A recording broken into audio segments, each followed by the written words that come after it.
Welcome back, ladies and gentlemen. Today is sort of a continuation from the last episode where we kind of ran out of time, but we're going to be continuing our hatch ranching efforts, but our primary objective is to get working on oxygen. With the requirement for refined copper and refined aluminum getting higher and higher, I figured it was about time we put in a little temporary metal refinery. We just found a place close to the base. It's got some nice cold polluted water. We also turned this bottle emptier on to where all the extra polluted water we find will go into here, and hopefully this will be chilled for long enough for any sort of refinement needs. Now in this case, we want to do some copper ore, so we'll start with say 99. And then we want to do some gold, so we'll say 99. Now the gold is for our future electrolyzer setup, but the copper is to upgrade all of these standard wires. I also decided to tap into this little area here and connect it with our little metal refinery coolant tank. All this nice polluted ice is going to warm up a little bit. In fact, we're also going to move the vent over here. It'll really get all this ice to melt. Oh yeah, that's much better. All this warmer polluted water will cause this ice to melt, which will keep our nice coolant tank pretty full. So I was doing that search for more geysers, and then I came upon this. There's no neutronium in here, which means there's no volcano. Maybe that's just what volcanic activity meant, or maybe the volcano just didn't spawn correctly. Yeah, that's 1400 degrees. Luckily, it's sitting inside of abyssalite, but there's no volcano. I did manage to find another cool slush geyser, which is pretty good. I think we're going to break into this, because we might just set up a little pump station and we'll just pump it over to our previous tank. Because when I did the math on this, it turns out to be about 1.25 kilos per second of polluted water. And considering each electrolyzer can take up to 1 kilo of water, we need a little bit more water. Now, a full electrolyzer setup with all 4 electrolyzers running technically has enough oxygen for about 32 dupes, if you have the 4 kilos of water to spare. We don't have 32 dupes, so technically speaking, 1.25 kilos is not a lot, but luckily we only have 9 dupes. So if we decide, hey, let's go to the half of the 32 and sit around 16 dupes, well, we can estimate that it's going to take about 2 kilos per second of water. Well, we found another one, and this one actually has the volcano in it. Ooh, that's some hot stuff. From the looks of it, there is no abyssalite break, so we don't have to be too fearful of it yet. All right, we finished the analysis on this geyser. It's dormant right now, but the math comes out to be 1.35 kilos per second. So right now we're up to about 2.6 kilos of polluted water per second. So we've set up a bunch of deodorizers here right on top of our polluted oxygen tank, and this is going to provide us a fairly nice source of clay. Now this process is going to be fairly manual until we can get a couple of auto sweepers over here, and when they're there, they'll just take the sand from this storage bin and distribute it to these deodorizers. This system here is set up and done. There's no automation, nothing to really speak about. Whenever water comes out of this cool slush geyser, the pump takes it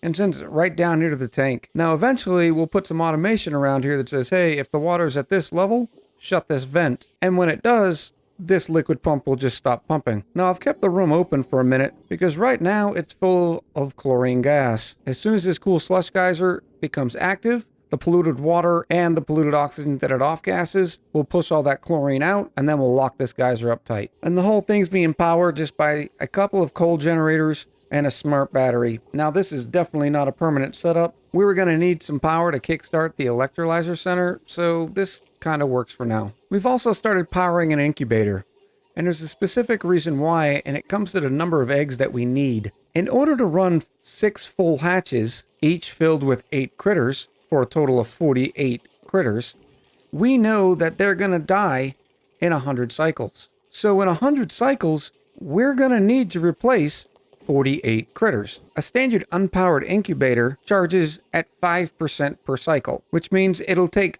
20 cycles for it to produce 1 egg, which means it'll produce 5 eggs in 100 cycles. The powered incubator that's getting lullabied produces an egg once every 4 cycles. So using the math, we know the powered incubator will produce 25 eggs in 100 cycles, and in each unpowered one will produce 5 eggs in 100 cycles. So then we just add up the math.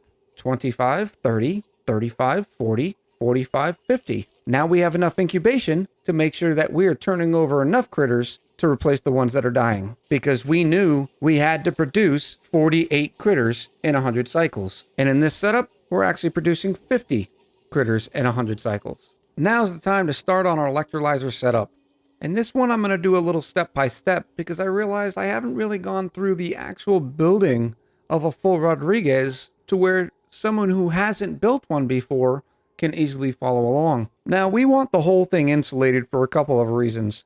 One, we don't want the temperature exchange from the outside to the inside of the oxygen center. Now, on normal planetoids, you still don't want that because your electrolyzer setup will get very warm. On Rime, it's the opposite. We don't want too much chill to get in here. We start off with the gas pumps and we build them out of gold amalgam. And we build them out of gold because they'll have a better thermal conductivity compared to the other ores that we have access to right now. And that thermal conductivity is going to actually help the transfer of the cold polluted water circulating around the pipes and the oxygen that it's drawing in. Our next step is to build a platform for our electrolyzers. For that, we use airflow tiles. Now, airflow tiles are very important in this setup because, well, the oxygen has to be able to pass through them. You put 4 airflow tiles over the left 2 and 4 airflow tiles over the right 2. The material doesn't really matter, so just use whatever you have the most of. Along with that, we will go ahead and remove this ladder system here because once these airflow tiles are set up, we won't need these here. In fact, we're eventually going to have to get rid of all of them. Our dupes are having a world of a time trying to build in all this natural gas and chlorine, so we're going to put an oxygen diffuser here just to add some oxygen to it and maybe press all that stuff down. Make Thor's life a little bit easier, huh? The next step, we're going to continue building the frame. And that's going to be involved building this little U shape of insulated tiles here. Now, you'll see some older designs, or maybe it's just some different designs, that uses manual airlocks instead of these 2 tiles here, and a manual airlock here as well. I think it's just because some people got used to one thing and they just kept doing it. Personally, anytime I can build a tile over a door, I'm all for it. Because this insulated tile costs 400 kilos of sandstone, which we have plenty of, versus your metal ores that the airlocks take, which you don't always have an infinite supply of. With that step completed, now it's time to put down our electrolyzers themselves. Once again, we're going to use gold amalgam. We're going to throw down the electrolyzers right on top of the airflow tiles. And then finally, we're going to add another gas pump right above the U. Now, this positioning of this gas pump is of critical importance. I'll be able to show you later the way the hydrogen and the oxygen mix, and that's why this specific shape works so well. Now we have more work to do to the frame. And the easiest way to start this step is to go straight across from the top of this gas pump. Not only will it provide a good base for what we're going to be doing above this, but then you'll know exactly where to put this second layer here. And we just put 4 insulated tiles, leaving 1 gap between the electrolyzer and the insulated tile. And besides all the wiring and the pipes, this is the guts of the oxygen center. Now it's time to make it self-powered. So first thing we do is remove these ladder rungs, which reminded me that I wanted to bring up a point. You may have noticed that I actually started the construction with ladder rungs every 4 tiles. That was very specific by design and one of the great features of this setup because it builds right within the existing 4-tile structure. Once we have all those ladders cleared, we can start the self-powered nature of this system. We start with a smart battery, and this time we're using gold, and then we're going to follow it up with 2 large power transformers, again out of gold, and then we're going to finish it with the hydrogen generator out of gold amalgam. We're definitely not taking another dupe, but I had to pause and show you guys Nisbet. Look at this plus 17 to machinery. They get the plus 17 because they took so many negatives. Noodle Arms, Kitchen Menace, and Narcoleptic. But no new dupes for us at this time. Once those are completed, we're now back to putting more bones down. Once again in the form of airflow tiles. This time you want to go 3 tiles high and skip the very first tile and run it all the way down. And the reason why we're skipping it is because we're actually going to be putting a heavy watt joint plate there. Doesn't really matter the materials, just rotate it and put it in that same slot. And then once again, once you have that layer put in, you can remove these final ladder pieces. And the only thing that's going to go on top is 3 more hydrogen generators, once again built out of gold amalgam. Also during this step, you can finish out the framing with the insulated tiles. We're only going to go as high as the hydrogen generator and come straight across. Now it's time to seal the system in. I choose to do it now because I add doors to the side of my system. Some people don't. Some people choose to brick the whole thing in, and that's a perfectly acceptable idea. The reason why I choose to use doors is because invariably something usually breaks, and I want to be able to get in here when it does. So once they get rid of these ladder segments, we'll put 2 more doors here, and then duplicants will have access to each level if they ever need it. As a precaution, once the whole thing's running smoothly, what I will normally do is lock the doors, and that way they can only get in if I tell them to. While they're doing that, it's a good time to sweep everything out. Now, if you use the ladder system like I showed you, you won't have a lot of debris, save maybe this bottom rung. But just in case, give it a nice big sweep, and for that purpose, we have some sweep-only storage bins set up nearby. We normally wouldn't do this because we'd be using infinite storage, but we haven't set that up yet. So storage bins it is. While that's going on, we actually have another step that we have to do. And this is just because of the function that we're using polluted water. And that is to put a water sieve in. And anytime we put in a water sieve, we like to have a storage bin next to it. That way the dupes don't have to go very far to load it up with sand, or eventually we'll have an auto sweeper to do it for us. We can now also start with some of the plumbing and the power that's required in this system. I personally like to start with the power side. So we're going to start with heavy watt wire. Whatever you have the most of is fine. You're going to start at the smart battery, go up through both the transformers. You're going to connect the joint plate, send it all the way across to the hydrogen generators, and then remember the bottom hydrogen generator as well. We can then switch over to our conductive wire. Once again, we'll use copper. And for this stage, we actually have 2 transformers, because one transformer wouldn't be enough to run all of these gas pumps and electrolyzers. So we kind of split it into left side, right side.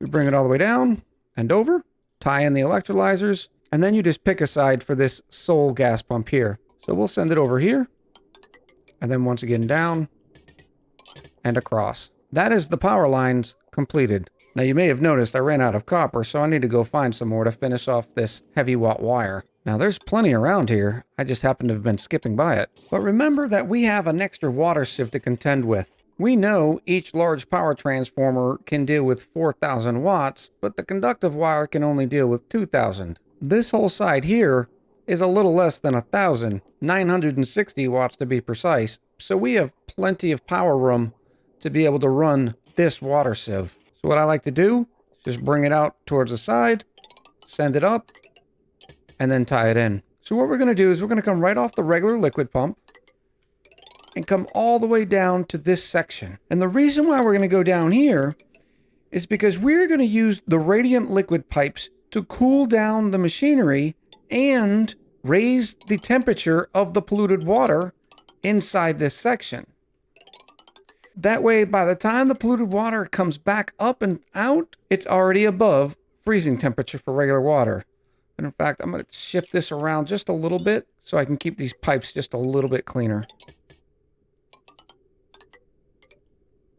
That's not too shabby. And then once the water has been cleaned, this time we're going to throw in insulated pipes. We don't want it to end up freezing on the way down, and send them all the way down here into our electrolyzer. So to recap, the minus 15 degree polluted water comes down here. It's very cold, but then we send it through all these gas pumps where all that warm oxygen is being siphoned out, and it's going to heat up. It's going to heat the water up to the point when it finally gets up here and it's actually sieved, it's not going to burst in the pipes when it's converted into regular water. It's also going to help keep the oxygen cool so that by the time we're sending the oxygen from here into our base, it's already chilled up a little. The last thing we have to do is throw in some automation. We're going to put 1 Atmos sensor for the gas pump controlling the hydrogen, and 2 down here by the gas pumps controlling the oxygen. And then we'll link them up just like this. Now what you just saw me do there was connect them all with 1 automation line. I don't like to do that. I like to keep these systems separate. That way, if the oxygen pressure is a little different here or a little different here, only these gas pumps will work, or only these gas pumps will work. And again, that's just sort of a personal preference. It works both ways. I just prefer this way. Now, before we arbitrarily mess everything up, we need to make sure the whole system's ready. So we're going to cancel this pipe here, and that way we're not actually pumping water through it quite yet. Now, there are some pros and cons to warming the water that way. Another method you could use is to put a liquid tepidizer inside your cold tank. The disadvantage is that would cost an extra 960 watts. This system here cost us 0 watts, but there's a drawback to it. Now we have more lines in the setup that could fail and break our system. The advantage of using the liquid tepidizer is this water would already be warmed. And until we actually get some hot oxygen flowing, this place is not going to be very warm, and we may not have an opportunity to actually get the polluted water up to a high enough temperature. So it may take some trial and error in order to get the heat up in this area enough to bring that polluted water up to a non-freezing water temperature, ideally above 0 degrees. Our dupes are almost done with the rest of the plumbing, so now it's time to actually work on the gas pipes. First gas pipe you need to put in is a radiant gas pipe, and the reason why we're going to do this, I'm using gold amalgam, the gas that's being produced is actually going to help cool this equipment. So we literally just snake it back and forth all the way down. Now you want to stop right here. I don't connect it there until I am absolutely ready. And there's a specific reason why we do that. We're going to have a gas bridge here because there may be a point where all of the hydrogen here is backed up. So we need an extra place for it to go. If you allow the hydrogen to back up and this pump cannot pump anymore, then all of a sudden you'll have hydrogen dripping down into your oxygen supply. And that's bad news. But what we're going to do is connect it up like we're going to put it here, but then send it up and away, say right here. For now, we're just going to get rid of all the junk gas. So we're just going to put a normal gas vent here. Eventually, we'll put another hydrogen generator there, and any sort of extra hydrogen that we have remaining will get used up by that hydrogen generator. And the last bit for the gas pipes is actually our oxygen supply itself. Now you can see I dug out a little bit of area underneath. Now normally this is where people do all their cooling. They might have some sort of oxygen cooling center, but I think our oxygen's going to be fairly cool as it is. In fact, we don't want it to get any colder than what I believe this water is going to provide. We may play with it a little bit, but for now we're actually going to use insulated gas pipes as if we're going to head into the base. But just like the hydrogen, we want to get rid of all the junk gas first. So we're going to use some regular vents here. Now, if you have access to the high pressure gas vents and some plastic, I would recommend using them because then you don't have to worry about this area getting overpressurized. For now, though, there's not a lot of atmosphere in here, so I think the oxygen will have plenty of room until the system gets up and going. And I believe that is it. Now, invariably, I probably made a mistake somewhere, but we're almost ready to plug this in to kickstart it. Before I forget, these Atmos sensors need to be set. We're going to put them all on above. The top one says above 250 and the bottom two are above 450. And what this means is this gas pump is not going to start pumping out gas until there's more than 250 grams worth of gas pressure here. Likewise, these gas pumps aren't going to start pumping out oxygen unless there's at least 450 grams. And this is important in order for us to keep the hydrogen up here and the oxygen down here. Now, a little trick I'm going to use in order to get the system primed before we can start throwing the very cold polluted water through it is I'm actually going to siphon a little bit of the warm water right off of our main base. It's already clean, so it'll go up through the sieve and then come back and it should be just fine. And that way we're producing some of that warm oxygen, that warm hydrogen.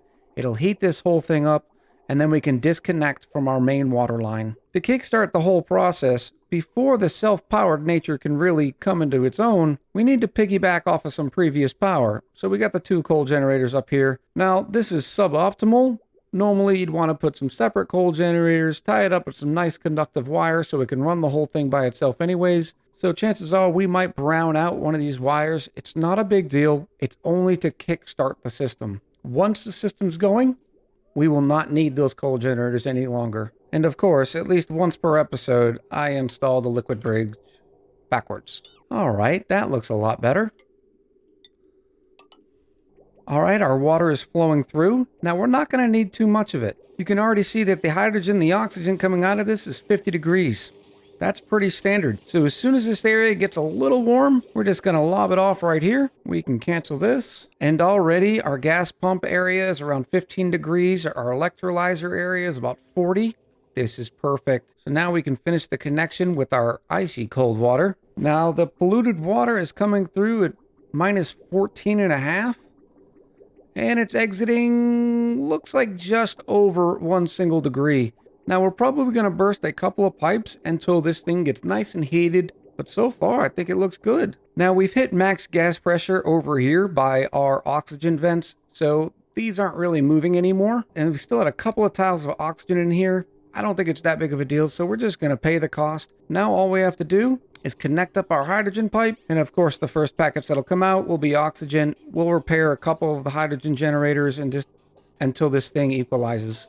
And there it is. It's stabilized. Now we know everything coming out of this gas pump is going to be hydrogen. So now we can also get rid of this gas vent. And for now, just to burn off the excess hydrogen, we'll put another generator there. And the great thing about this system is that whenever we need hydrogen, we can just siphon it off right here. To really get our system up and going, we're actually going to put a use to this oxygen. And we'll have the top pipe feed the top 5 vents. And the bottom pipe feed the bottom 5 vents. Now eventually, we'll siphon all the oxygen on this side of the base as well. I don't like just oxygenating one side. I like to give it a whole round system. And then we're going to save this vent here. This is going to be for nothing but our atmosuit docks. Another mistake that I made, I realized I went off the wrong area. And I could tell because we were losing all of our hydrogen because it was coming out here and splitting. It's this port right here that you want to come off of. The way the mechanics work is the hydrogen will always try to go across the bridge.